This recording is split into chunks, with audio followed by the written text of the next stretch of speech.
पण काही 15 तारखेला एक डिटेल प्रेस रिलीज दिली आहे, ज्याच्यामध्ये आपल्याकडे आरोपींकडे पण इंट्रोगेशन केल्यानंतरच्या फॅक्टच्या आधारे त्यांच्याकडून एक ऑफिशियल प्रेस रिलीज मला आलेली आहे.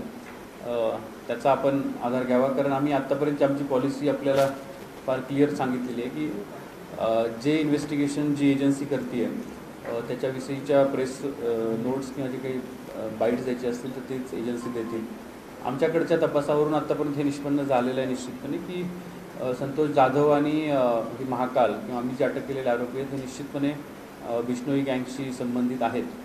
आणि पंजाब पोलिसांनी जे काही डिटेल्स आत्तापर्यंत रिव्हील केलेले आहेत त्याच्याप्रमाणे गोल्डी ब्रार, विक्रम ब्रार, नंतर हा जो अनमोल बिश्नोई आणि सचिन बिश्नोई हे सगळे कॉन्स्पिरेटर्स म्हणून त्यांच्या केसमध्ये निश्चितपणे ऑफिशियली त्यांची नावं पंजाब पोलिसांनी पण डिक्लेअर केलेली आहेत. ते त्यामध्ये शूटर्स कोण होते याविषयीची पण काही स्टेटमेंट्स पंजाब पोलिसांनी दिलेली आहेत.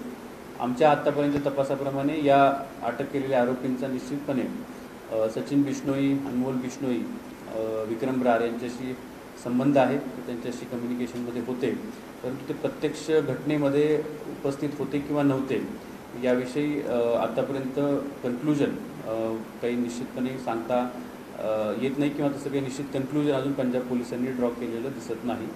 आमच्या आत्तापर्यंतच्या तपासावरून आम्ही एवढंच आत्ता म्हणू शकतो की हे आरोपी या टोळीशी लिंक्ड आहेत, परंतु ते प्रत्यक्ष त्यामध्ये सहभागी होते किंवा नाही याविषयीची पुष्टी ही पंजाब किंवा जे पोलीस याचा तपास करतात त्या केसचा ते आपल्याला काही दिवसामध्ये करतील. आता या केसमध्ये आम्ही आत्तापर्यंत जीवनसिंग नहार, श्रीराम थोरात या 2 लोकांना काल अटक करून कस्टडी घेतलेली आहे. आणि त्याच्यानंतर पुढे जे लोक निष्पन्न झालेले आहेत ते 5 लोक आहेत आणि त्यांना आज आम्ही कोर्टात प्रोड्यूस करत आहोत.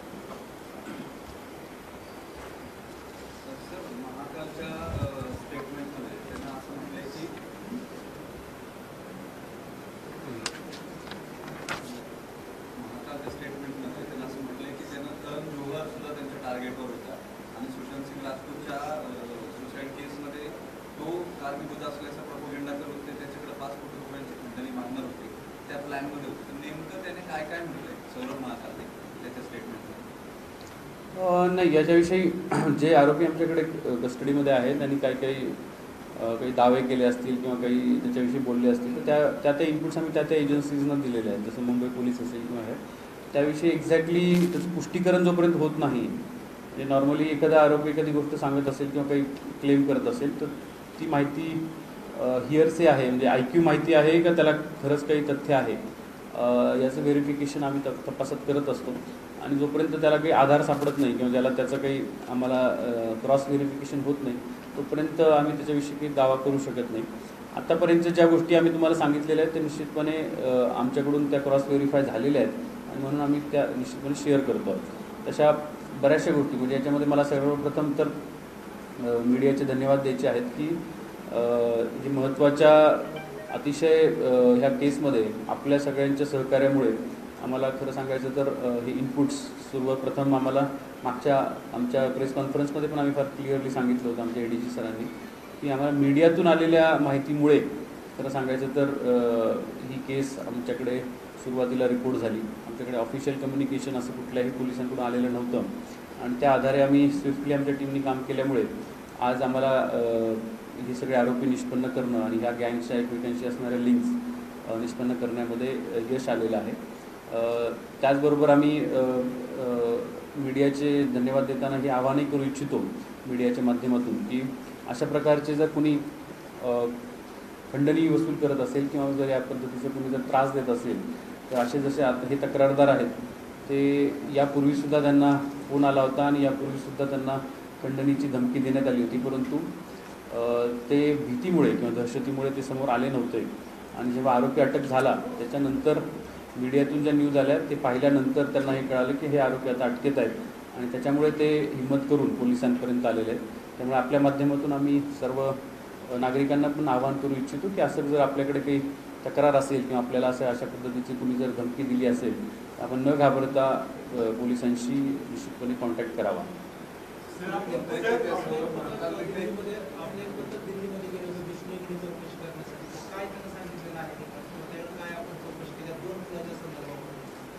हो, आमचं पथक एक दिल्लीला गेलं होतं आणि तिथे लॉरेन्स बिश्नोईशी पण आपण इंट्रॉगेशन केलेलं आहे. लॉरेन्स बिश्नोईला आता पंजाब पोलिसांनी अटक केलेली आहे मुसेवाला केसमध्ये आणि त्यांनी या खुनाची जबाबदारी पण घेतली आहे ऑफिशियली. तर या बाबतीत आम्ही जेव्हा त्यांच्याकडे इंट्रॉगेशन केलं तेव्हा आपल्याकडे जे आरोपी अटक आहेत त्यांच्याविषयी आपण मेनली आपला फोकस ठेवला होता. तेव्हा संतोष जाधव याचे लॉरेन्स बिश्नोईसोबत संबंध आहेत याविषयी काही शंका नाही आहे आणि ते त्यांनी कबूल पण केलेले आहे की हा मी त्याला ओळखतो म्हणून. नंबर 2, संतोष जाधव हा जो आहे तो लॉरेन्स बिश्नोईचं जे मूळ गाव आहे पंजाबमध्ये त्या ठिकाणी जाऊन राहून पण आलेला आहे त्याच्या गावामध्ये. त्यामुळे त्या संबंधांविषयी काही शंका नाही आहे. त्याचं पुष्टीकरण झालेलं आहे, कन्फर्मेशन त्याचं आपल्याकडे मिळालेलं आहे. परंतु प्रत्यक्ष शूटर म्हणून कोण इन्व्हॉल्व होते या बाबतीमध्ये अजूनसुद्धा थोडीशी क्लॅरिटी नाही आहे. ती क्लॅरिटी मला असं वाटतं की पंजाब पोलिसांकडून आपल्याला लवकरच मिळेल.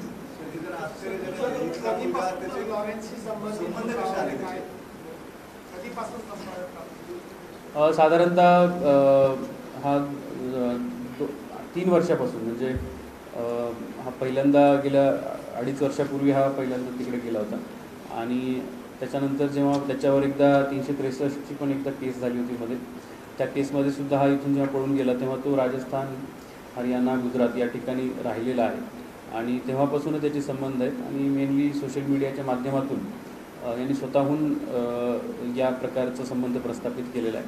आतापर्यंत जे समोर आलेले तथ्य आहे ते असं आहे की प्रामुख्याने ही जी टोळी आहे या टोळीचे जे मुख्य गँगस्टर्स आहेत ही पॅन इंडियन गँग आहे. मागच्या प्रेसमध्ये आमच्या ADG सरांनी पण आपल्याला सांगितलं होतं की ही बिश्नोई गँग ही पॅन इंडियन गँग आहे की जिचा विस्तार 6-7 राज्यांपेक्षा मध्ये जास्त आहे आणि यांचं मोडच असं आहे की याच्यातले प्रमुख जे लोक आहेत ते प्रामुख्याने भारताबाहेर आहेत.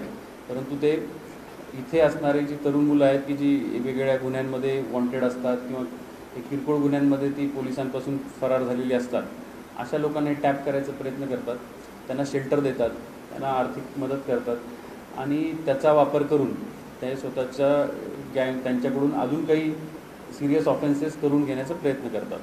त्यामुळे ही गँग जी आहे ती अशा प्रकारे ऑपरेट होते हे आता क्लिअरली निष्पन्न झालेलं आहे आणि त्याच्यामुळे आमचा मेन फोकस हा या गँगची महाराष्ट्रामध्ये असणारे जे कॉन्टॅक्ट्स आहेत त्यांच्यावर ॲक्शन घेणे आणि त्यांची इथली पाळेमुळे जे ते खणून काढणे हा आमचा प्रामुख्याने त्याच्यामध्ये उद्देश असणार आहे.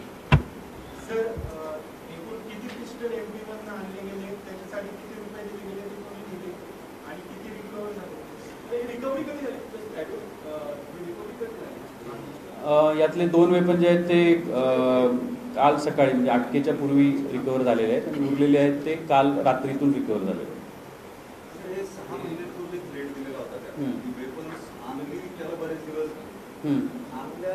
नाही, वेपन्स आणलेली जी आहेत ती आत्तापर्यंतच्या तपासावरून ही वेपन्स जी आहेत ती मुसेवाला मर्डर नंतर आणलेली आहे जूनमध्ये. हां, बोला ना. त्याचं कम्युनिकेशन जे ते आधी झालेलं होतं की नंतर झालेलं होतं या वेपन्ससाठीचं? कारण तो मेन असेल की नारायणगाव किंवा मंचर सारख्या ठिकाणी 13 वेपन्स येतात एका एक्सटॉर्शनच्या केससाठी. मला असं वाटतं का की आपलं याच्यामध्ये काही फेल्युअर आहे? कारण इतक्या मोठ्या प्रमाणावरती एका सबबमध्ये जर वेपन्स येत असतील, आपल्याला काहीच माहिती नव्हतं, संतोष जाधव जर मिळाला नसता तर आपल्याला याची आयडिया नव्हती. ही मुलं जवळपास महिनाभर वेपन्स कॅरी करत असतील. नाही, बरोबर. ही वेपन्स जी आहेत ती आत्तापर्यंतच्या तपासामध्ये जे निष्पन्न झालं आहे त्याच्यावरून ही वेपन्स जी आहेत ती जूनमध्ये आलेली आहेत आपल्याकडे. जेव्हा ही घटना घडलेली आहे, कारण आपण मेनली ह्या गँगला पकडल्यानंतर आपण जेव्हा त्याचा तपास सुरू केला तेव्हा याच्यातले जे मेंबर्स आहेत ते कुठे कुठे आहेत याचा आपण मेनली फोकस केला होता आणि त्याच्या लिंक्स आपण शोधायचा प्रयत्न केला. त्याच्यामध्ये आपल्याला हे निष्पन्न झालेलं आहे की ही वेपन्स ही साधारणतः आपल्याकडे या घटनेनंतर म्हणजे 29 मेची घटना आहे. आपल्याकडे ही वेपन साधारणतः 3 तारखेनंतर आलेली आहेत असं आता तपासात निष्पन्न झालेलं आहे. आपल्या ह्या अटक केलेल्या आरोपींपैकी एक आरोपी जो आहे तो मध्य प्रदेशमध्ये गेला होता आणि तो संतोषच्या सांगण्यावरून तिथे गेला होता आणि त्यांनी ही वेपन्स जी आहे ती तिथून आणलेली आहेत. 2 आरोपी गेले होते, त्यातल्या एकाला आम्ही अटक केलेली आहे, एक अजून त्यातला अटक करणं बाकी आहे. हे साधारणतः जूनच्या फर्स्ट वीकमध्ये म्हणजे 3 जूनच्या आसपास ही वेपन्स ते घेऊन आलेले आहेत. एक तो तपासाचा भाग आहे. ते अजून काही अपडेट्स त्याचे आम्हाला जसे मिळतील तसे आम्ही तुम्हाला रिव्हील करू. तपासामध्ये अजून पैशांचे जे व्यवहार आहेत, पैसे याच्यासाठी कुणी दिले, कसे दिले, हा आमच्या कस्टडीमध्ये अजून आम्हाला त्याच्यासाठी इंट्रोगेशन करावं लागणार आहे. पण संतोषच्या सांगण्यावरून इथून ही मुलं तिकडे गेली होती आणि तिथून जाऊन त्यांनी ही वेपन आणलेली आहेत आणि ही सगळी जी मुलं आहेत ती निश्चितपणे संतोषच्या टचमध्ये आहेत. त्याचं नाव काय? त्याचं नाव काय? जो मध्य प्रदेशला गेला होता, जयेश भैरम हा अटक आरोपी आहे की जो मध्य प्रदेशमध्ये, तो आणि अजून एक आरोपी आहे. हे दोघं जण आरोपी जे आहेत ते मध्य प्रदेशमध्ये संतोषच्या सांगण्यावरून गेले होते.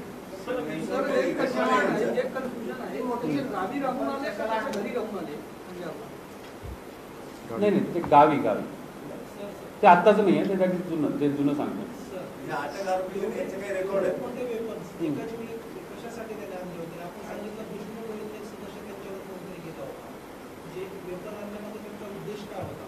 नाही, तोच आमच्या तपासाचा भाग आहे. तेच सांगतो तुम्हाला की वेपन्स त्यांनी आणले आहेत. तर वेपन्स कशासाठी आणले आहेत? वेपन्स आणण्यासाठी इथून या मुलांना पाठवण्यात आलं होतं. ते संतोषच्या सांगण्यावरून ते तिकडे गेले होते आणि संतोष हा बिश्नोई टोळीतल्या मेन माणसांशी कनेक्टेड आहे आणि त्याच्यामुळे ही वेपन्स जी आहेत नेमकी कशासाठी आणली होती. त्यांच्या आत्तापर्यंतच्या प्राथमिक सांगण्यावरून असं की ही वेपन्स त्यांना परत हरियाणाला पाठवायची होती असं ते सांगत आहेत. परंतु त्यावर लगेच विश्वास आम्ही ठेवत नाही आहे. आम्हाला त्याच्याविषयी अजून डीप इंट्रोगेशन करणं गरजेचं आहे. नाही, बस म्हणून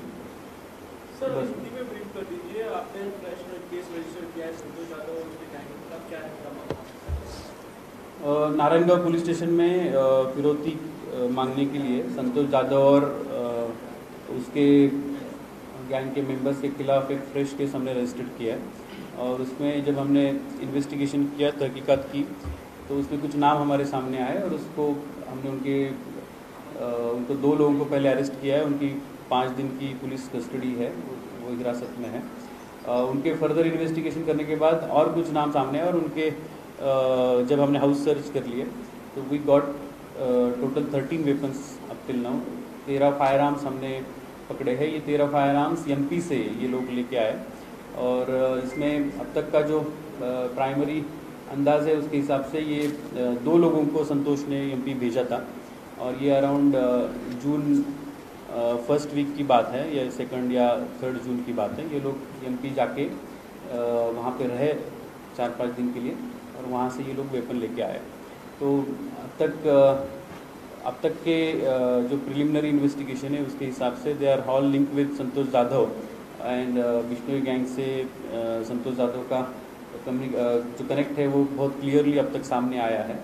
तो इसमें इनका इंटेंशन क्या था और इसमें पैसे किसने दिए, इसके बाकी का जो इन्वेस्टिगेशन वो जारी है उसके बारे में कुछ है तो हम आपको अपडेट करेंगे. सर, इसके अलावा संतोष यादव अरेस्ट में 5 दिन से ज़्यादा समय हो गया है. सिद्धू मूसे वाला केस में कोई अपडेट है क्या? उस बारे में कोई जानकारी थी? किस तरह की डायरेक्शन है? उसके बारे में जो भी अपडेट्स है वो डेफिनेटली मुझे लगता है कि Punjab police has already given some press note 2 days before.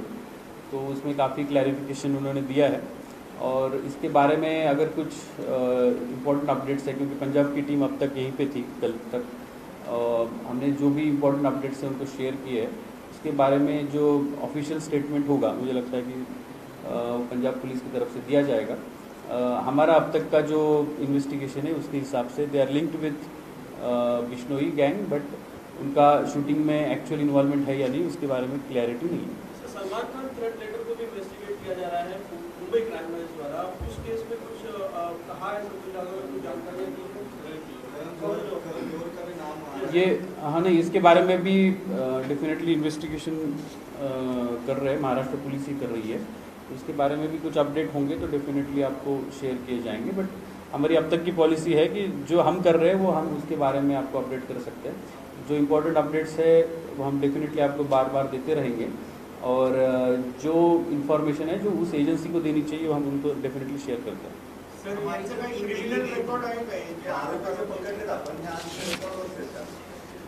याच्यापैकी काही आरोपींचा रेकॉर्ड आहे. जसं की वैभव तिटकारी जो आहे हा यापूर्वीच्या केसमधला 302च्या केसमधला आरोपी आहे. रोहित तिटकारेवर पण एक 307ची केस आहे. श्रीराम थोरात याच्यावर काही जुने गुन्हे आहेत, 3 गुन्हे आहेत त्याच्यावर जुने. त्याचा चार्ट आम्ही तुम्हाला शेअर करतो. आणि एक जयेश बहिरम जो आहे त्याच्यावर चोरीची केस आहे, मोटरसायकल चोरीची. त्याचबरोबर एक जुवेनाईल आहे, त्याच्यावर सुद्धा यापूर्वीचे 2 केसेस आहेत. तर हे डिटेल्स आहे, चार्टच आहे, तो चार्ट आम्ही आपल्याला शेअर करतो. नाही, ही तर म्हणजे त्या परिसरातली मुलं आहेत, त्यामुळे तो लोकली त्या भागातलाच राहणारा आहे. त्यामुळे हे त्याच्या सोशल मीडिया थ्रू कनेक्ट आहेत आणि काही तो पर्सनली त्याच्या अगदी पर्सनल कॉन्टॅक्टमधली जुने मित्र आहेत त्याच्या. सोशल मीडियाच्या अकाउंट्सवर त्याच्या काही चांगल्या घरातली मुलं मुली फॉलोअर्स आहेत संतोष जाधवच्या, आणि असं दिसतंय एकूण की त्याचं ग्लोरिफिकेशन जे झालंय ॲज अ गँगस्टर, त्याने बरीच मुलं मुली चांगल्या घरातली इम्प्रेस झाली. तुम्ही सोशल कॉज म्हणून किंवा सोशल रिस्पॉन्सिबिलिटी म्हणून या मुलांच्या कुटुंबियांना किंवा पालकांना बोलवून त्यांचं काही काउन्सिलिंग करणार आहात का? हो, निश्चितच, डेफिनेटली. फार महत्त्वाचा मुद्दा तुम्ही मांडलेला आहे आणि त्या अनुषंगाने आम्ही हा एक्झरसाईज तर करणार आहोतच.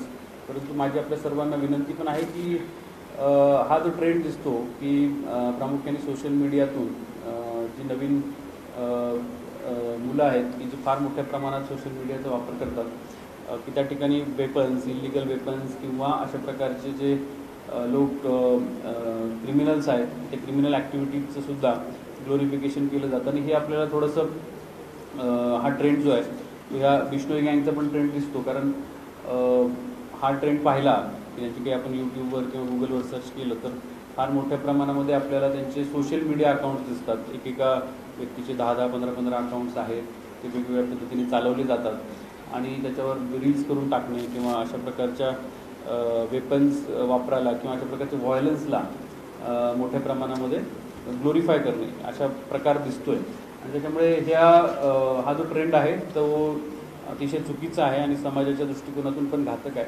त्यामुळे ही जी मुलं आहेत की जी अशा प्रकारच्या अकाउंट्सला बळी पडत आहेत किंवा जस्ट ॲज अट्रॅक्शन म्हणून त्याकडे अट्रॅक्ट होत असतील, तर अशा मुलांची लिस्ट बनवून आम्ही त्यांच्या पॅरेंट्सपर्यंत पण पोहोचण्याचा प्रयत्न करणार आहोत. कारण इथली सगळीच मुलं काही गुन्हेगारी प्रवृत्तीची नाही आहेत, परंतु त्या एजमध्ये काही लोकांना त्याचं अट्रॅक्शन वाटत असतं आणि त्यातलीच काही मुलं नंतर मग अशा प्रकारच्याला बळी पडतात.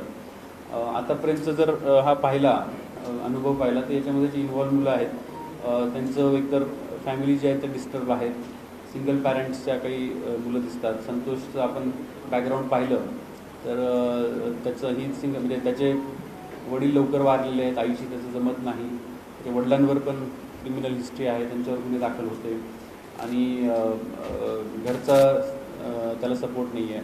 अशा प्रकारची हिस्ट्री असणारी जी मुलं आहेत की जी स्पेशली सोशल मीडियाच्या माध्यमातून अशा प्रकारच्या चुकीच्या अट्रॅक्शन्सना बळी पडण्याची दाट शक्यता आहे.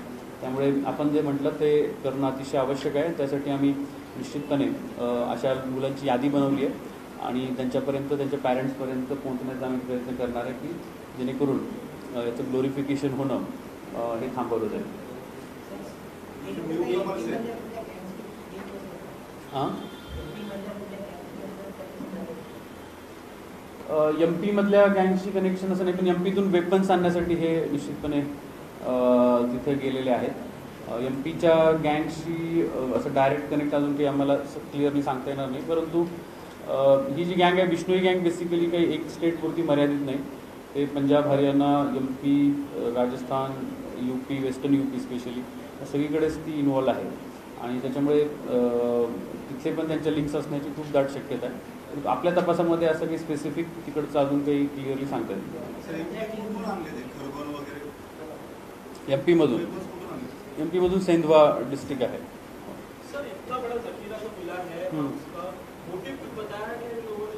मैंने ऑलरेडी वो बोला उसके बारे में कि that is a part of investigation. हम उसके बारे में इन्वेस्टिगेट करके कुछ है तो आपको फिर से अपडेट देंगे.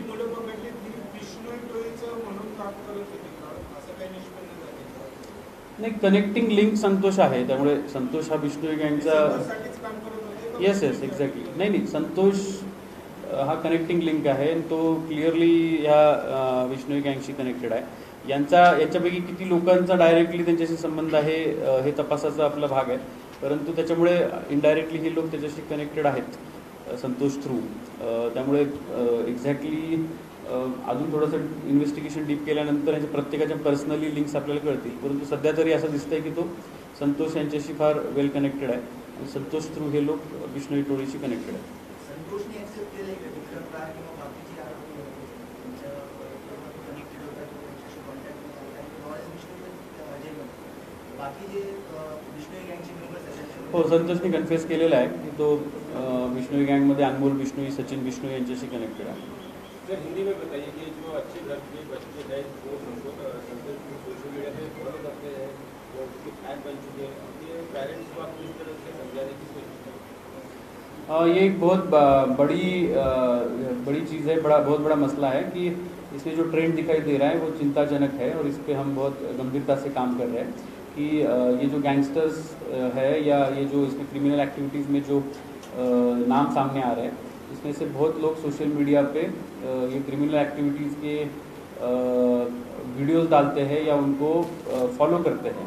तो ये ट्रेंड जो है वो बहुत ही घातक है. इसके लिए ऐसे बच्चों की हमने एक लिस्ट बनाई है कि जो इस तरह की एक्टिविटी में इंडल्ज कर रहे हैं, इन्वॉल्व है. और इसमें से बहुत से लोग ऐसे बच्चे ऐसे हैं कि जो मे बी उनको उसका सीरियसनेस पता नहीं है और वो just because of attraction, just because of immaturity वो ऐसी चीज़ों की तरफ अट्रैक्ट होते हैं. तो इनको डील करने के लिए डेफिनेटली हम कोशिश कर रहे हैं कि इनके पेरेंट्स को हम कांटेक्ट करेंगे और इस तरह की एक्टिविटीज़ में आपके बच्चे इन्वॉल्व है ये उनको बताने की हम कोशिश करने वाले हैं. सो दैट इसमें से कुछ ऐसे होंगे कि जो मे बी फ्यूचर में इस तरह की एक्टिविटीज़ में इन्वॉल्व होने की बहुत ज़्यादा कोशिश कर सकते हैं. तो अब तक का जो ये मॉडल दिख रहा है वो यही दिख रहा है कि ये गैंग के जो लोग हैं बिश्नोई के, वो most of them are outside, जो मेन लोग हैं, पर वो यहाँ के जो यूथ है उनको अट्रैक्ट करने के लिए उनको शेल्टर देते हैं, उनको पैसे भेजते हैं और उनको एक बार अपनी तरफ करवाने के बाद, एक बार उनका कॉन्फिडेंस मिलने के बाद उनसे फिर और ज़्यादा सीरियस क्राइम करवाने के लिए उनका यूज़ करते हैं. तो इसलिए हमने ये ज़रूरी समझा है कि इस टाइप का एक एक्सरसाइज हमें करना पड़ेगा और इसमें जितने भी बच्चे इन्वॉल्व हैं उनके पेरेंट्स को भी हम कॉन्फिडेंस में लेंगे. नहीं, ये तो हम निकाल रहे हैं, पर कम से कम मुझे लगता है कि अब तक हमने 100 से ज़्यादा ऐसे अकाउंट्स आइडेंटिफाई किया. अकाउंट से वो अकाउंट्स के थ्रू इंडिविजुअल कितने हैं वो हम आइडेंटिफाई करेंगे और उनके पेरेंट्स तक जाने की हम डेफिनेटली कोशिश करेंगे. और एक ऐसी बात आई थी सुनने में कि ये जो संतोष है, महाकाल है, ये एक तरह की हेयर स्टाइल करते हैं या एक तरह का गॉगल पहनते हैं या टैटू करते हैं, ऐसा आया है, इसकी सच्चाई कितनी है? नहीं, ऐसे तो कोई स्पेसिफिक ट्रेंड हमें दिखाई नहीं दे रहा कि पर्टिकुलर हेयर स्टाइल और इसके बारे में कोई जानकारी अभी तक तो नहीं है. सर, हे जरा जास्त सिरियस आहे की जे टीनेज मुलं आहेत, तर आपल्याला असं वाटतं का की तुमच्या ज्युरिस्डिक्शनमध्ये तुम्ही ड्राईव्ह करायला हवा ज्याच्यामध्ये टीनेज पलीकडे असलेली मुलं जी 20 वर्षापर्यंत जी पहिल्यांदा रेकॉर्डवर येत आहेत किंवा त्या ॲक्टिव्हिटीजमध्ये इन्व्हॉल्व्ह होण्याची शक्यता आहे, अशांचं काही रेक्टिफिकेशन करून ज्याला तेच सांगितलं ना मी आता. कोम्बिंग नाही म्हणता येणार, पण मी तेच सांगितलं आपल्याला की ते रेकॉर्ड जे आहे त्यांचं आहे किंवा नाही हे महत्त्वाचं नाही आहे. परंतु ते जर अशा चुकीच्या गोष्टीला, जसं आता तुम्हीच मला सांगितलं आणि की काही चांगल्या घरातली मुलं, असं तुम्ही शब्द वापरला की चांगल्या घरातली मुलंसुद्धा अशा प्रकारच्या गुन्हेगारांच्या अकाउंट्सना फॉलो करतात किंवा त्यांना लाईक करतात. तर ते काही लाईक करणं किंवा फॉलो करणं हा काही गुन्हा नाही आहे कुठल्या क्रिमिनल ॲक्टिव्हिटीप्रमाणे. परंतु त्याच्यावरून आपल्याला ट्रेंड कळतो की लोक, आपली जी तरुण पिढी आहे किंवा त्यांना कुठल्या गोष्टीचं अट्रॅक्शन आहे आणि नंतर फ्युचरमध्ये त्या अशा प्रकारच्या चुकीच्या ट्रेंडमध्ये जाऊ शकतात. त्यामुळे तिथे निश्चितपणे तिथे काही फक्त गुन्हा दाखल करणं किंवा क्रिमिनल अँगलनी पाहणं हे आवश्यक नाही आहे. तिथे आपल्याला रेक्टिफिकेशन करणं गरजेचं आहे. त्या ठिकाणी त्यांच्या सपोर्ट सिस्टीम, फॅमिली असेल, पॅरेंट्स असतील, शिक्षक असतील, त्यांच्या आजूबाजूचे मित्र असतील, ह्या सगळ्यांना इन्व्हॉल्व करून घेणं गरजेचं आहे आणि निश्चितपणे आम्ही करू आणि त्यामध्ये आम्हाला तुमची मदत लागेल. पंजाब पोलिसांनी काही कस्टडी वगैरे मागितली का किंवा प्रयत्न करणारे आपल्याला काही कम्युनिकेट केले का त्यांनी, तुमचं झालं की आम्ही घेऊन जाऊ किंवा काय? हो, हरियाणा आणि राजस्थान पोलिसांनी आपल्याकडे ऑफिशियली इंट्रोगेशन पण केलं आहे, पंजाब पोलिसांनी केलं आहे. आणि ते जसं जसं कारण आपल्याकडची कस्टडी संपल्यानंतर ते प्रोडक्शन वॉरंट वगैरे टाकतील, पण अजून त्यांनी काही टाकलेलं नाही, कारण आपल्याकडेच अजून कस्टडी बरेच दिवस आहे. आपल्याकडे दुसऱ्या गुन्ह्यामध्ये पण आपल्याला त्याला वर्ग करून घ्यायचं आहे. ते झाल्यानंतर मग बाकीचे एजन्सीज आहे ते कोर्टामध्ये वॉरंट टाकतात. थँक्यू. आले असतील.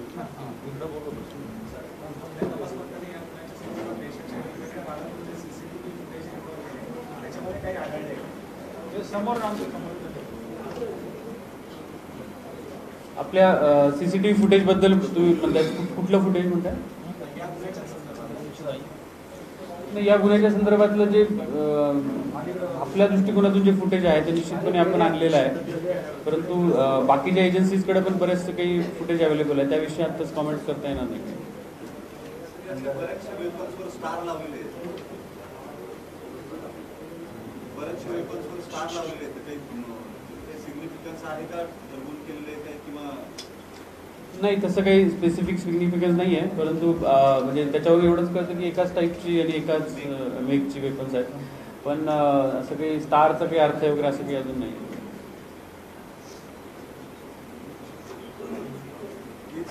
मेन त्या विष्णूच्या झाल्याच्या केसच्या दिवशी याचे वेअर अबाउट्स काय होते संतोष जाधव? नाही, तोच तर म्हणजे तोच महत्त्वाचा मुद्दा आहे की त्याच्याविषयी अजून क्लॅरिटी नाही आहे. आरोपीच्या सांगण्याप्रमाणे आरोपी तेव्हा गुजरातमध्ये होते, आपण ते व्हेरीफाय करतो. मुद्रा कोर्टच्या जवळ कुठं हॉटेलमध्ये खात होता, साधारण 8 दिवस राहिला असं ते व्हेरीफाय केल्याशिवाय आम्ही प्रेसमध्ये बोलणं योग्य होणार नाही. काय असेल ते सांगू आम्ही तुम्हाला. काही ते त्यासाठी आमची एक टीम आम्ही गुजरातला पाठवली आहे, एक टीम आमची मध्य प्रदेशला गेली होती. त्यातून जे अपडेट्स येतील ते आम्ही लवकरच आपल्याला कळू.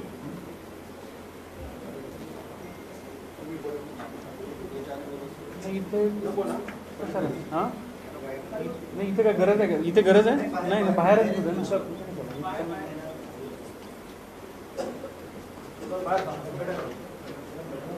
पण जाऊ